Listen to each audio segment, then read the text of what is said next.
kick their butt. If the dangers of monopoly seem far-fetched, consider the case of video games. We're continuing to maintain our retail sales plan at the $4 billion level. 4.5 million units in hardware, 45 million units in software. The SNES continues to have a unit sales projection through December of 2 million units, with 6 million units of software projected for the men sitting in this room control the American video game industry. Nintendo, the most successful Japanese company in America by at least one measure. Nintendo controls 85% of the U.S. video game market. We can't underestimate the value of 60 million players. And Toys R Us, the world's largest toy retailer. The lion's share of the business facing. They're meeting to plan for the all-important Christmas season at the annual Electronics Show in Chicago, the most important trade show in the industry.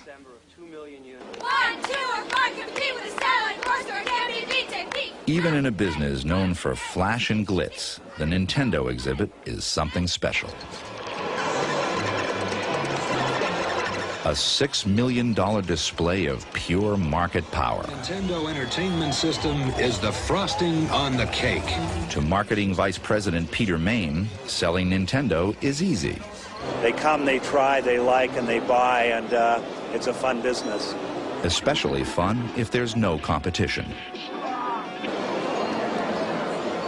Companies that try to compete with Nintendo have an uphill fight. When you're the batter, these control moving yourself forward and backward. Dan Van Elderen is the president of Tengen, one of Nintendo's few competitors. Tengen can't get major retailers like Toys R Us to even carry its products. Van Elderen says Nintendo is the reason.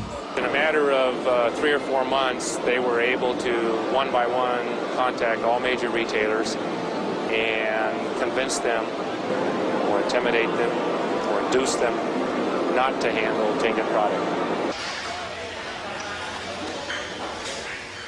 Richard Frick is also trying to take on Nintendo.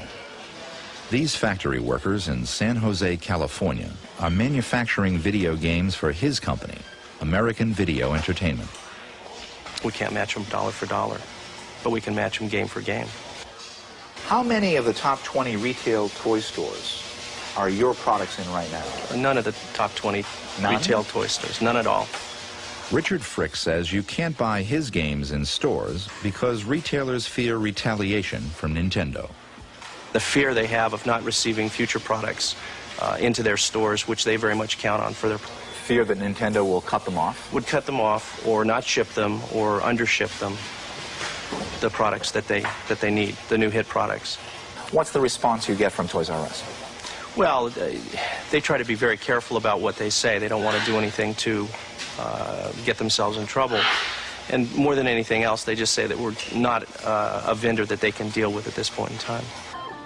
Toys R Us refused Frontline's request for an interview.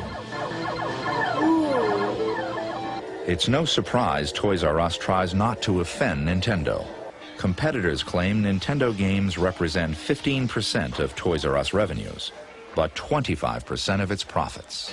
Tapes are kind of expensive, but you know, kids want it, so you got to get it for them.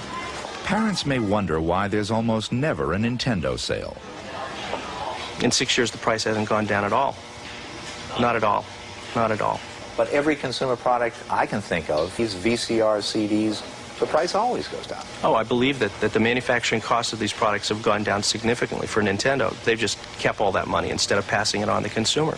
There's no reason for them to. There's no competition for them. Richard Frick says he can sell his games for less than $20 and still make a big profit. The Federal Trade Commission recently discovered how Nintendo keeps its prices high. Nintendo fixed prices with their dealers, wouldn't allow dealers to discount, and as a result, consumers that tried to comparison shop were just wasting their time. The FTC found Nintendo guilty of price fixing.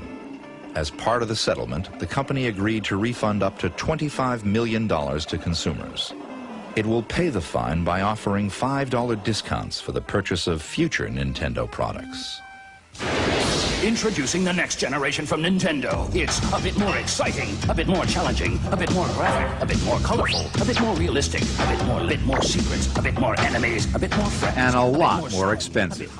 The new improved Nintendo system was introduced in the summer of '91. It cost twice as much as the old Nintendo. Now you're playing with power, superpower. Do you see that price coming down in the future where these games will not be that expensive? I'm not certain. There may be some prices below that. There well could be prices above that. Nintendo of America denied Frontline's request to interview its president, Minoru Arakawa. I think his English is fine, but I think he's a little bit shy, and I think he would rather have some of his other people conduct the interviews. Howard Lincoln is senior vice president. We decided if we could make a video game system with quality games, that we would be successful. We took that gamble, and now I think it's appropriate for us to reap the rewards of that gamble.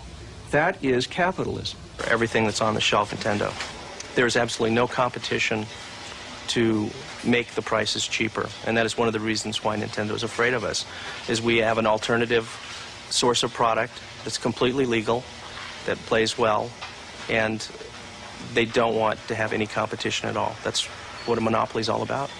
Nintendo doesn't have anything to do with the choice that retailers make as to what products they're going to carry. And there is absolutely no evidence that I'm aware of that Nintendo has kept any of these other companies out of the marketplace. While Nintendo insists they have done nothing wrong, Frontline has learned of several active federal and state investigations examining evidence that Nintendo has monopolized the video game industry. The message that's being sent is that if you want to play in the Nintendo world, you need to play by Nintendo's rules. And if you don't want to play by Nintendo's rules, it's going to be a very, very hard struggle. Ooh, broke your patchy. Got it. Yeah, I'm blowing up that place. Oh, what's that thing? Oh, this. Nintendo has captured the imagination of America's children. But critics claim its near total control of the market gives it the power to decide what products reach consumers and at what price. Got it. It's a matter of the American public having a choice as to what they can and can't do. Suppose Sony decided to take and make all of the Columbia Picture movies compatible only with Sony videotape players. There would be a situation very similar to what Nintendo's trying to do with us. When you start applying that to movies or books, magazines, TV shows, I think it's very clear how that can be really significant. Control of the video game market has given Nintendo the opportunity for immense profit. Its cash reserves alone exceed $1.5 billion. But money is not the only measure. The reason to be in high-tech industries these days is not to make a profit. The reason to be in high-tech industries is those are good jobs for your people. At Nintendo of America headquarters in Redmond, Washington, most jobs aren't exactly high-tech. There are no manufacturing jobs. All Nintendo games are made in Japan. The only work involves loading and unloading trucks. A nation that doesn't make anything is a nation that has a pretty poor spirit. No, not yet. Seems to be run pretty smooth. That's good. Nintendo of America doesn't produce games, but it does have a research and development group. We're roasting him. This is an R&D team at work, only they don't really develop games, they play them. Most of the R&D is done in Japan. You get a second star now.